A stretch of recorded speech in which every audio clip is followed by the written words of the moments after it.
দেখেন এখন যে পড়াটা বলবো এটা প্রথমে এমসিকিউ এর জন্য বুঝেন। এমসিকিউ পরীক্ষায় আসবেই, ঠিক আছে? এ বাদে ফাঁকা সেট, তারপরে এ বাদে বাদ এ, উত্তর হবে এ বাদ এ বাদ এ বাদ এ ইজ ইকুয়াল টু ফাঁকা সেট। এ বাদ এ বাদ এ বাদ এ বাদ এ, 1 2 3 4 5।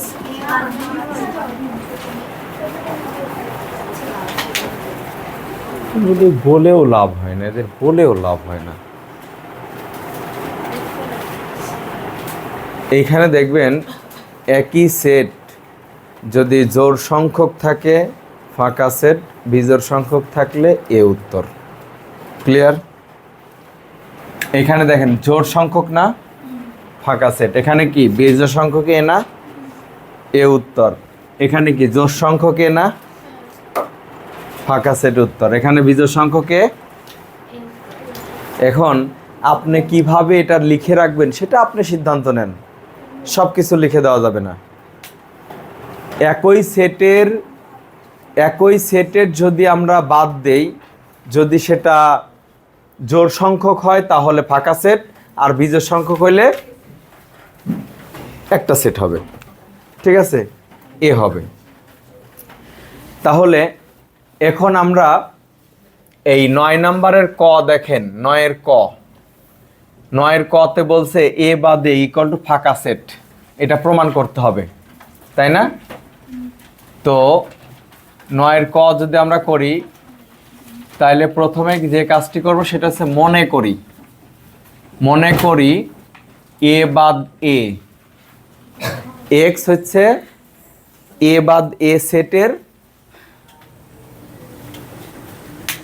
ওইটা চার্জারটা খুলে দেন, শব্দ হইতেছে দেখতেছেন? হ্যাঁ, কানমান বাস্ট হয়ে যাবে তখন বুঝবেন। দেখেন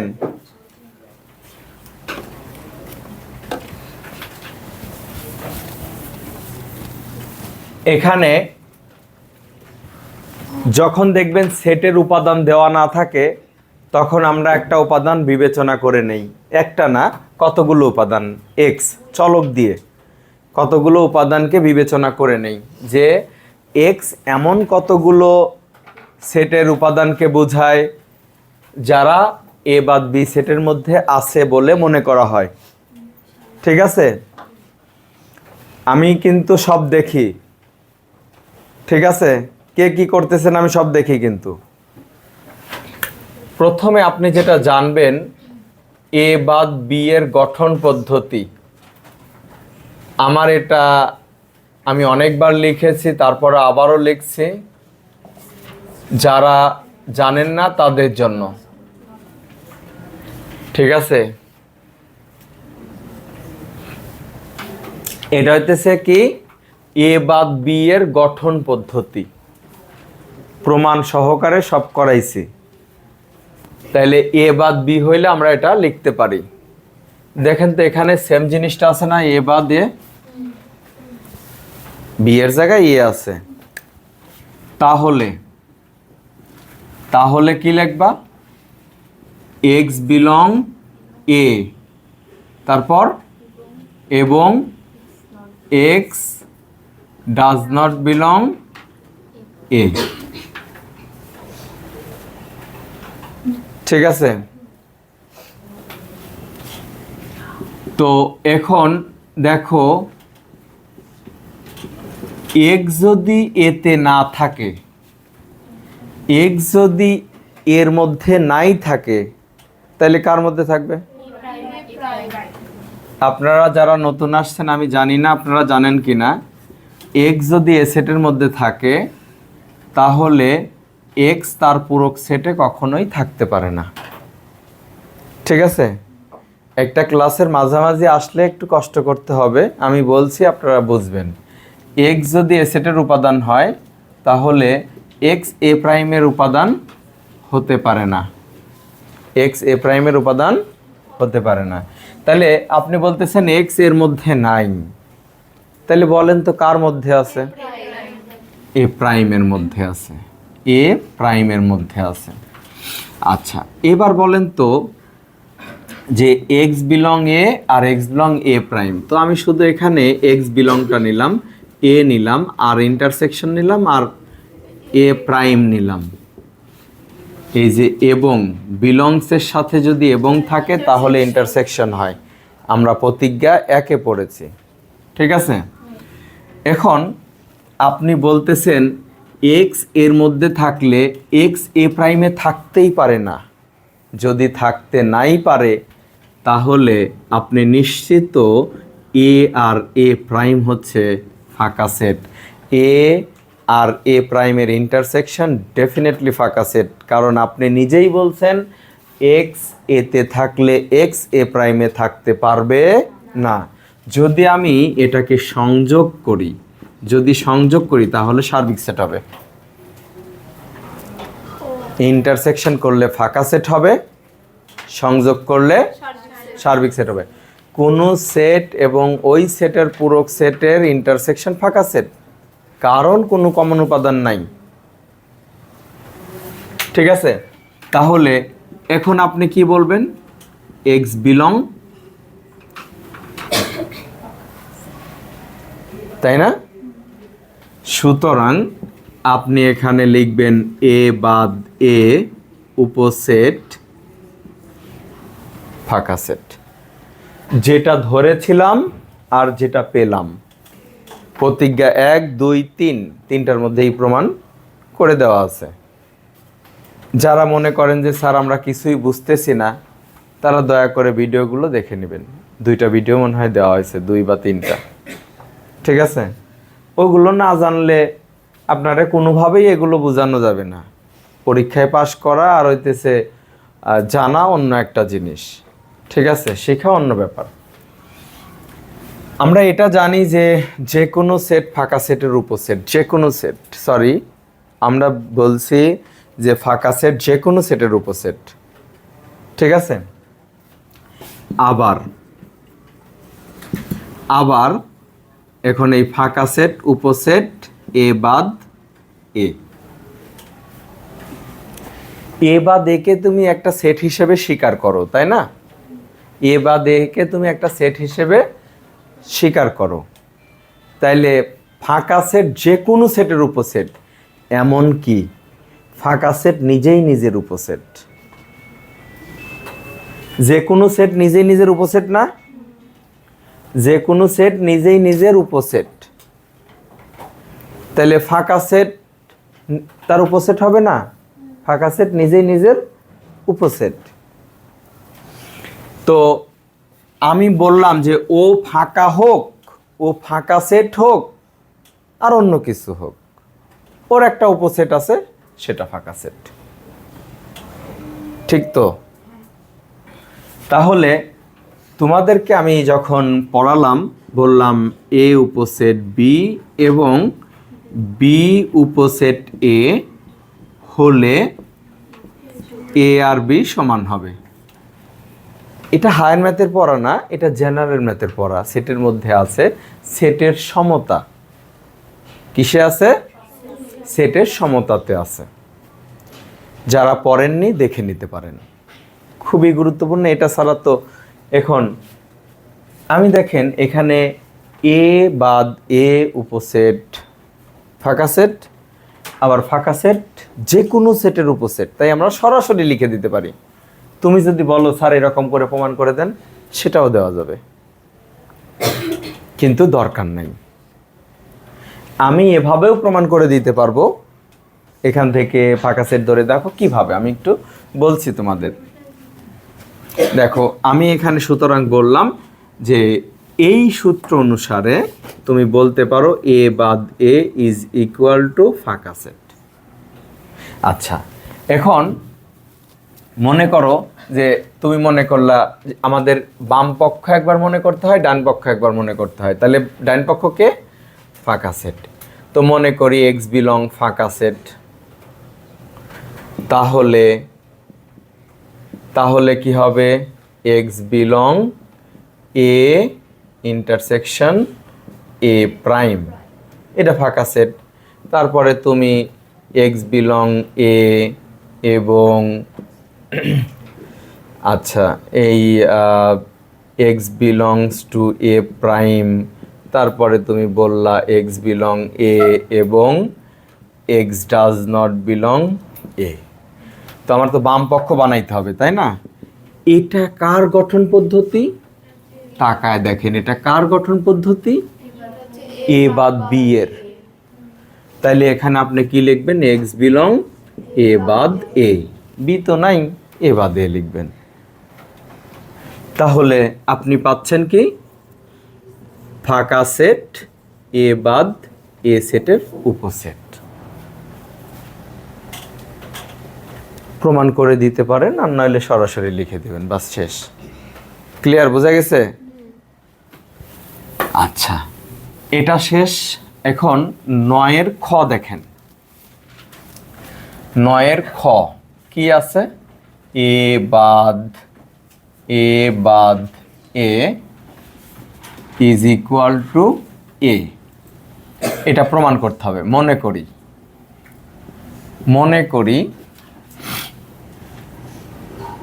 মনে করি এক্স বিলংস টু এ বাদ এত। তো তাহলে এটার গঠন পদ্ধতি কি হবে? এক্স বিলং এ, তারপরে এবং এক্স ডাজ নট বিলং এ বাদে। ঠিক আছে? এখন দেখো এক্স বিলংস টু এ এবং এক্স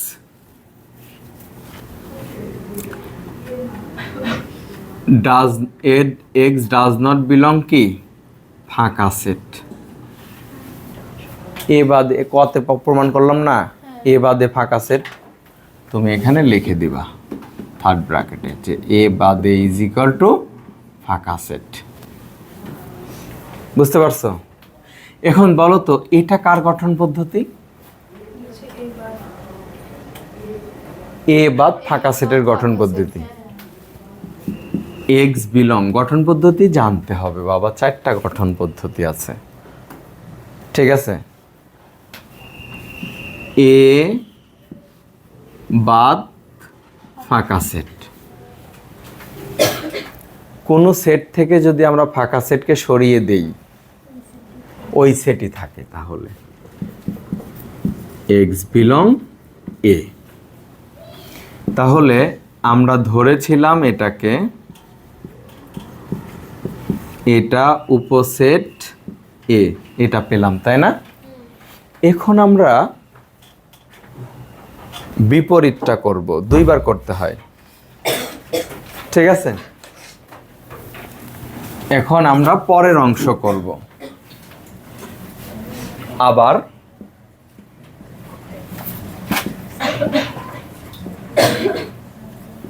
মনে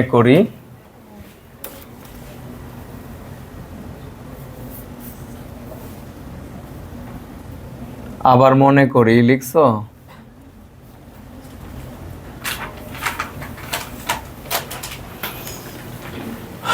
আবার মনে করি এক্স বিলং এ,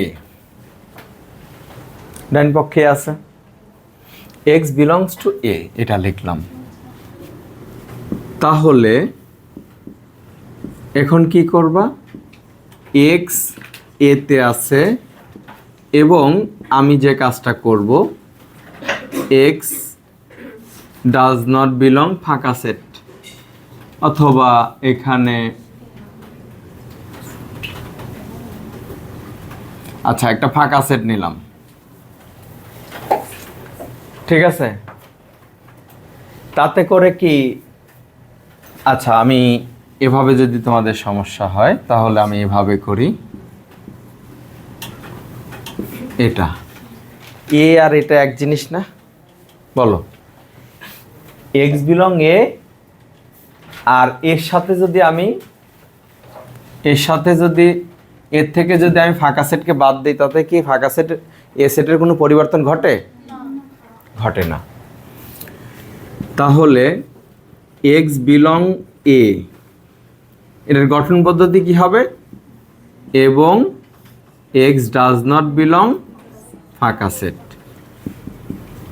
এখন এক্স বিলং এ এবং ফাঁকা সেট, ফাঁকা সেট কার পরিবর্তে বসানো যায়? আমরা জানি এ বাদে।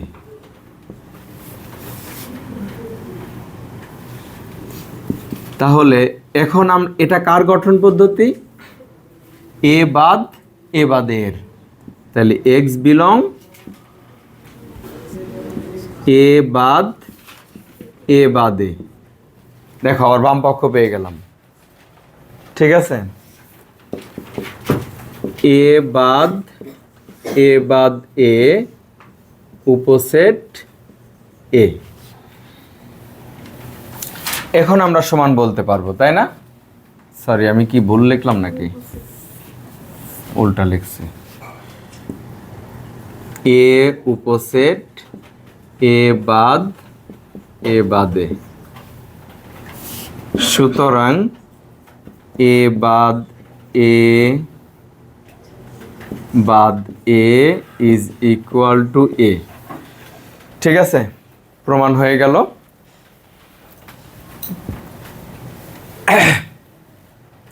তোমরা লিখে শেষ করছো কিনা?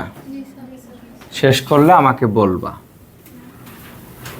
এবার আমরা 10 নাম্বার অঙ্কটা করাবো না, কারণ 10 নাম্বার হচ্ছে প্রতিজ্ঞা 3 অলরেডি ডান।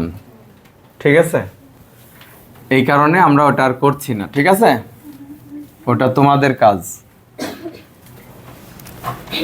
এখন আমরা 11 নাম্বার করব। 11 নাম্বার উপসেট আর প্রকৃত উপসেটের ব্যাপারে। উপসেটের ব্যাপারে আপনারা জেনারেল ম্যাথে জেনেছেন, প্রকৃত উপসেটের ব্যাপারেও জেনেছেন। ঠিক আছে, দেখেন একটার সাথে একটা সম্পর্ক যুক্ত, যে আমি আর একটা না জানলে আর একটা বুঝবো না, এটা একদম ন্যাচারাল, স্বাভাবিক। এসে বসে থাকবেন আর চলে যাবেন। এখানে আমি যে বিষয়টা আপনাদের বলার চেষ্টা করছি, ধরেন আমি একটু ব্যাখ্যা করে নিচ্ছি। এ বি সি, এটার যদি আমি উপসেট লিখি তাহলে 8টা উপসেট পাবো। কয়টা উপসেট? 8টা। আর যদি বলি যে প্রকৃত উপসেট 7টা, একটা কম হবে। ঠিক আছে, তাহলে বাদ গেল কে? বাদ গেছে এই যে আমি যখন এই সেটকে ফাঁকা সেট, এই সেটের উপসেট লিখছি, ধরো A B C, A B, তারপরে বি সি এ সি, তারপরে বি সি, তারপরে এ বি সি, তারপরে ফাঁকা সেট। বোঝার চেষ্টা করবো আমি কি বলছি। এইখানে এই যে প্রত্যেকটা সেট নিজেই নিজের উপসেট। জেনারেল ম্যাথে আমরা বলছিলাম এইটা বাদে বাকি যে 7টা রয়েছে তারা প্রকৃত উপসেট। এখন একটা জিনিস বাদ বলেন, এটা তাইলে প্রকৃত উপসেট না। এখন বাকি উপসেটের গুলোর মধ্যে তাকান, আপনি একবার একটু খেয়াল করেন, দেখেন যে এ সেটের উপাদান থেকে এই সেটের কয়টা উপাদান কম আছে? এই সেটের এটারও 2টা, এটারও 2টা, এটারও 2টা, 2টা কম আছে। এই সেটের 3টা উপাদান আছে, আর তার প্রকৃত উপসেটের উপাদানগুলো এটার 2টা, এটার 2টা, এটার 2টা, এই 3 জনের 1টা করে উপাদান কম, আর এই 3 জনের 2টা করে উপাদান কম। যদি আমি আরো বেশি নিতাম এর উপাদান, তাহলে আরো অন্য কিছু বুঝাইতে পারতাম। আমি আপনাকে বলি, একটা সেট যে সেটের প্রকৃত উপসেট হবে, ওই সেটের উপাদান মূল সেটের থেকে অন্তত পক্ষে একটা উপাদান হইলেও কম হবে। আমি মনে হয় বুঝাতে পারিনি আমার ভাষাটা দিয়ে। আমি বলছি, আমরা কোনো একটা সেট থেকে যতগুলো উপসেট তৈরি করব, তাদের মধ্যে ওই সেটটা বাদ দিলে যা থাকে সব তার উপসেট। উপসেটগুলো উপাদান প্রদত্ত সেট, এটা প্রদত্ত সেট থেকে অন্তত পক্ষে একটা উপাদান হইলেও কম হবে, না হইলে প্রকৃত উপসেট হয় না। এটার মধ্যে কোনো উপাদানই নাই, এটাও কিন্তু প্রকৃত উপসেট। কার? এর মধ্যে কয়টা উপাদান কম আছে? তিনটাই কম আছে। তাহলে কোনো সেটের প্রকৃত উপসেটগুলো ওই সেট থেকে অন্তত পক্ষে একটা উপাদান হইলেও কম থাকবে। আমি বলছি যে কোনো সেটের প্রকৃত উপসেটগুলো হবে ওই সেটের উপাদান থেকে অন্তত পক্ষে একটা উপাদান কম থাকবে। তাহলে আমি যদি বলি যে এ উপসেট বি, একটু ভালো করে বুঝবেন। আমি অঙ্ক করে দিলে আমার 1 মিনিট লাগবে 10 নম্বর অঙ্কটা করতে, 11 নম্বরটা করতে। এই এ সেটের প্রত্যেকটা উপাদান আপনি এখানে পাবেন। আচ্ছা, আমি আপনাদেরকে আরেকটু বলি, যদি এটা তো এই চিহ্নটা কি? প্রকৃত উপসেটের। আর উপসেট বুঝাতে আমরা এরকমটা লিখি, উপসেট বুঝাতে। কিন্তু প্রকৃত উপসেট বুঝালে এটা n of a is less than n of b, যখন এ বি এর প্রকৃত উপসেট, তাই না? উপাদান সংখ্যা কম থাকবে, কিন্তু উপাদান সংখ্যা কম থাকবে, এটা আপনারা নিজে চোখে দেখলেন এখানে।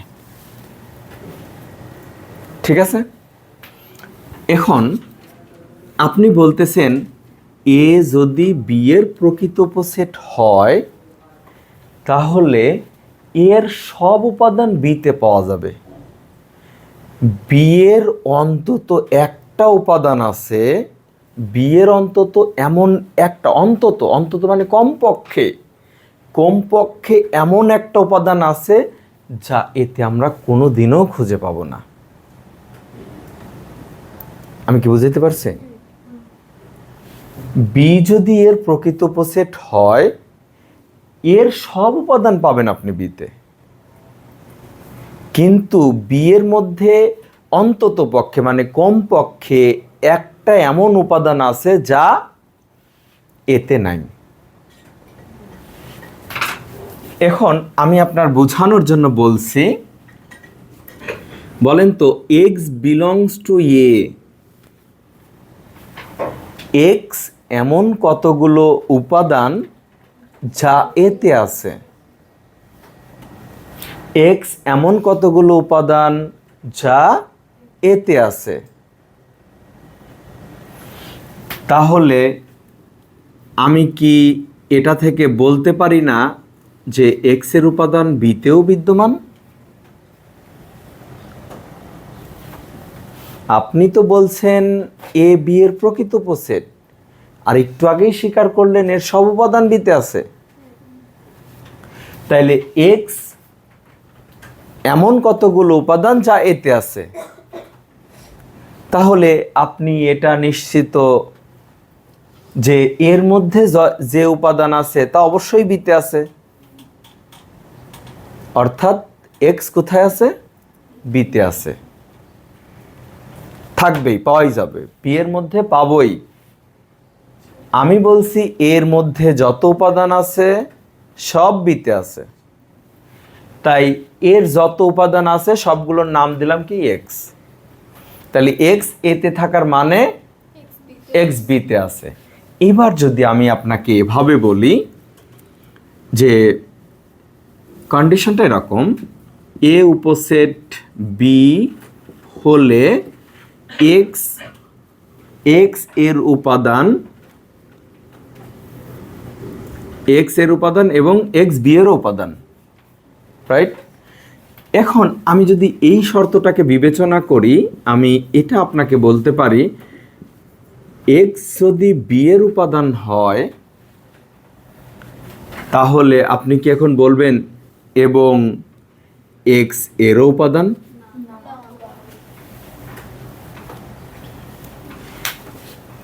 আপনি বলছেন এখানে এক্সের বিয়ের বিয়ের মধ্যে অন্তত পক্ষে মানে কমপক্ষে এমন একটা উপাদান আছে যা এতে থাকতে পারে না, এতে নাই। তাহলে আমি বললাম এই এক্স হচ্ছে এমন উপাদান, এক্স হচ্ছে বিয়ের এমন কতগুলো উপাদান, সেই উপাদানের সব কি এর মধ্যে আছে? যদি সব না থাকে তাহলে এক্স বিলংস টু এ এটা লেখা যাবে না, যদি সব থাকে তাহলে লেখা যাবে। তাইলে আমরা কি এক্স বিলংস টু এ লিখতে পারি? পারি না, এটা কিন্তু লেখা যায় না, এটা লেখা যায় না। এক্স বিলংস টু এ লেখার মানে হচ্ছে এক্স যত উপাদান হবে তার সবই এতে থাকতে হবে। কিন্তু আমরা বলছি এক্স বি এর উপাদান, আমরা বলছি এক্স কার উপাদান? বি এর উপাদান। আর এ হচ্ছে বি এর উপসেট, এ হচ্ছে বি এর প্রকৃত উপসেট। তাই এক্স এর সকল মান বিতে থাকা সম্ভব নয়, সরি, এক্স এর সকল মান এতে থাকা সম্ভব নয়। আর সকল মান যদি থাকা সম্ভব না হয় তাহলে বিলংস টু দিয়ে লেখা যায় না। আমি কি আপনাদের বুঝাইতে পারছি? তাইলে এখানে যেটা হবে এক্স বিলংস টু এ অথবা X does not belong to A, মানে কিছু উপাদান এতে আছে আর কিছু উপাদান এতে নাই। এক্স হচ্ছে বি এর উপাদান, এক্স হচ্ছে বি এর উপাদান, আর এ হচ্ছে বি এর উপসেট।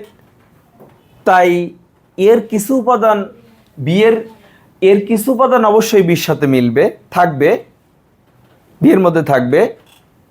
আর বিয়ের এমন কিছু উপাদান যা আছে তা এর মধ্যে থাকবে না। বুঝতে পারলেন কি?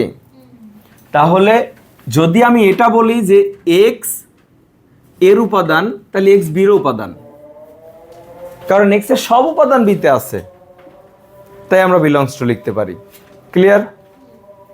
ঠিক আছে, এখন আমরা 11 নাম্বার অঙ্কটা দেখি। সরি 11 না 12 করব। 11 করলাম না?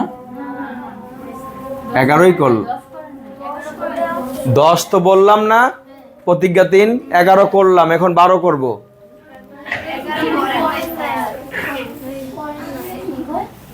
ও আচ্ছা, 9 করলাম তাইলে, সরি। আচ্ছা, দেওয়া আছে দেখো কি এ উপসেট কি বি এবং সি উপসেট কি ডি। প্রমাণ করতে হবে কি A cross C is equal to, দেখো এ ক্রস সি প্রকৃত উপসেট D cross B, B cross D. আচ্ছা ঠিক আছে, তো দেখো মনে করি এক্স ওয়াই, এতক্ষণ ধরলেন এটা না, এতক্ষণ ধরলেন এক্স, আবার এখন এক্স ওয়াই, কারণ এ ক্রস বি একটা সেট যার উপাদানগুলো ক্রমজোড় আকারে থাকে, ক্রমজোড় আকারে থাকে। তাহলে আমাদের ক্রমজোড় কনসিডার করতে হবে। তাহলে X belong A comma Y belong B, sorry C. আচ্ছা, আমি এখানে কমাটা কার পরিবর্তে ব্যবহার করলাম? গুণের পরিবর্তে। ঠিক আছে। আচ্ছা বলো তো, এক্স যদি এর উপাদান হয়, মানে এক্স এমন উপাদান বোঝায় যা এতে আছে, সেই উপাদান কি বিতে থাকবে না? বলেন, বিতে থাকবে না? তাইলে জাস্ট এখানে এক্স এর এর পরিবর্তে বি বসায় দেন, কারণ বি এর উপসেট হচ্ছে এর মধ্যে যা আছে তার সবই বিতে আছে, তাহলে এক্স বিতে আছে। Y belongs to D. ঠিক আছে, তাহলে এই অংশকে আর বোঝানো লাগবে? একই জিনিস। এবার দেখেন X Y belong B cross D, সুতরাং এ ক্রস সি প্রকৃত উপসেট বি ক্রস ডি, প্রমাণিত। এটা করতে 1 মিনিটই লাগে, কিন্তু এটার ভিতরকার রহস্য বুঝাইতে আমার খবর হয়ে গেছে তোমাদের বুঝাইতে। ঠিক আছে, তারপরেও আমি জানি না তোমাদের বুঝাইতে পারছি কিনা।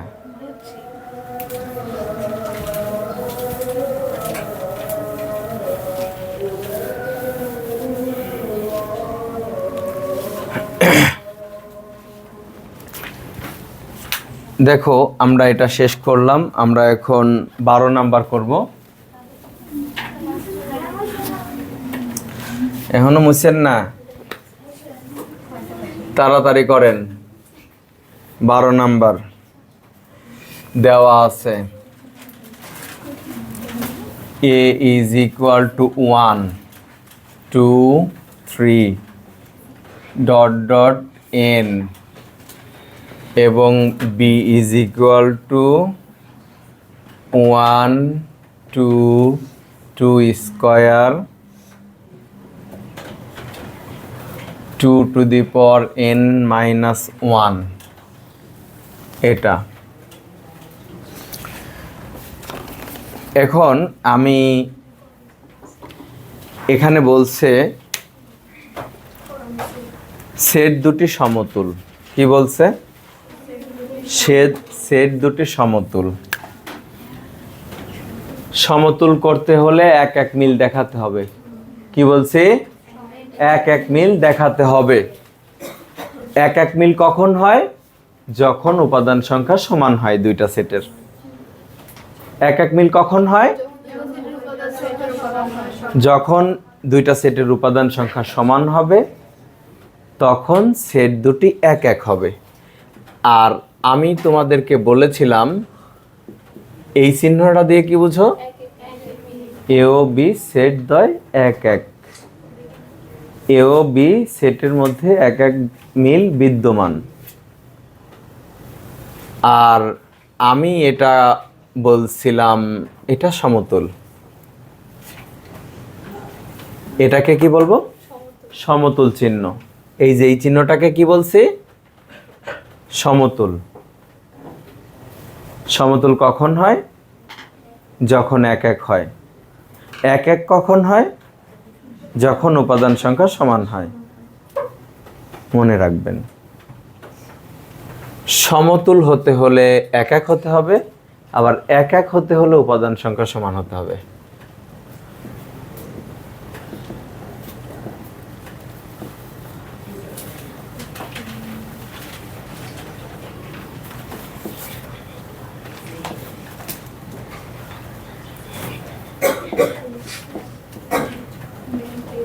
ওকে,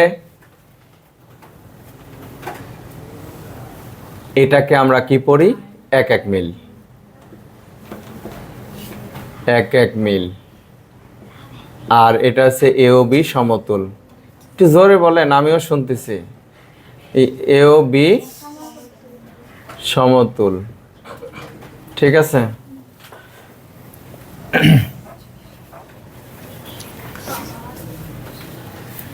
এবার দেখো যে এ আর বি দেওয়া আছে, তুমি লেখো এ ও বি সেটের মধ্যে, ওটা অঙ্কর অংশ না, ওটা এমনি বুঝাইছি। এ ও বি সেটের মধ্যে একটি এক এক মিল দেখানো হলো। এক একের মধ্যে হাইপেন ব্যবহার করতে হবে। হ্যাঁ,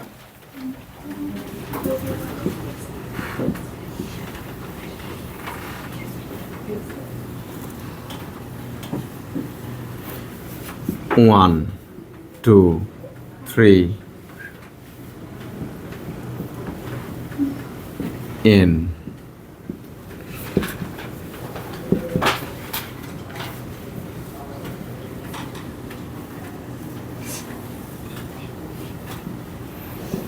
one two two square dot dot two two the power n minus one.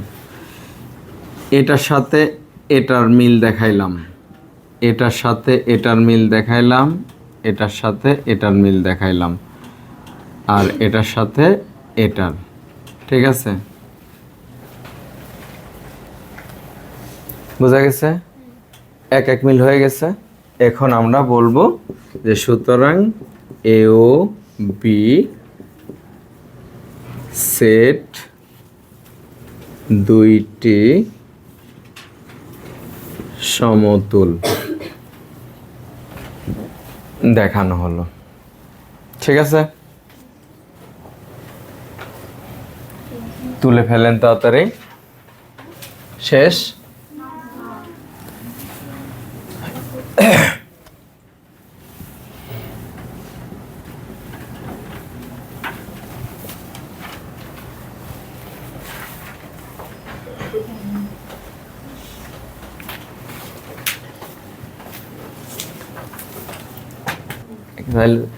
আচ্ছা, এখন দেখো এন ও এ সেটের মধ্যে একটি এক এক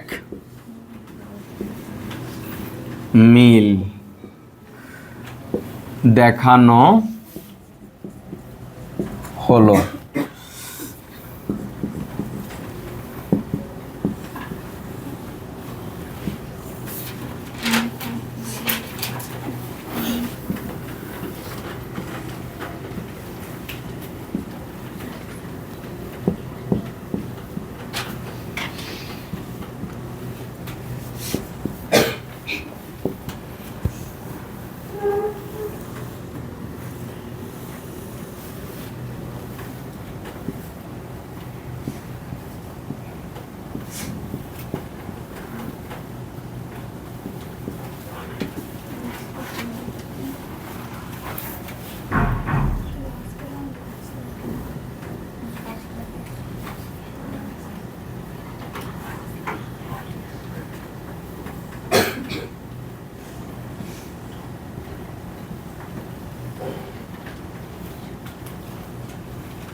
ঠিক আছে, আমরা এক এক মিল দেখালাম।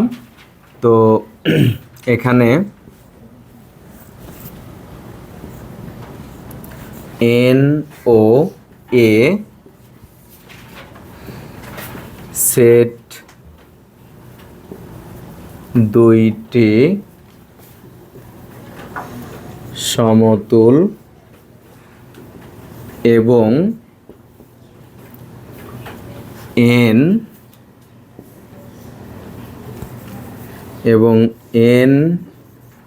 একটি অনন্ত সেট।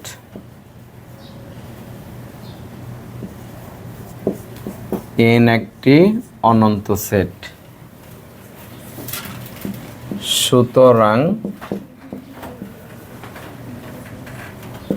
আমরা বলতে পারি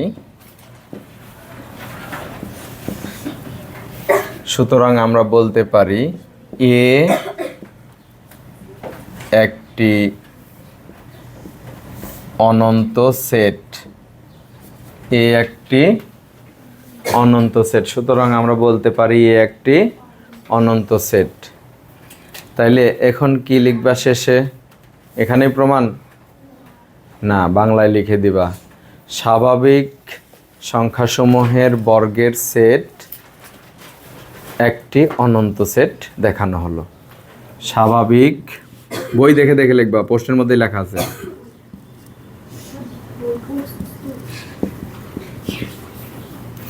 ওরা তো পড়বে কেমনে?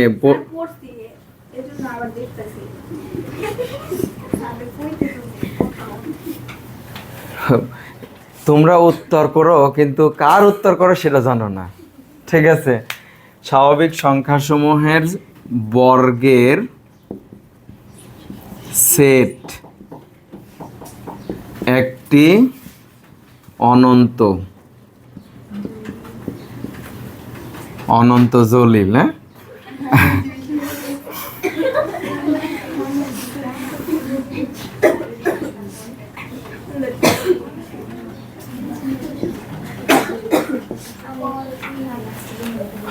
তো আমরা কি আজকে এখানেই শেষ করব? ঠিক আছে।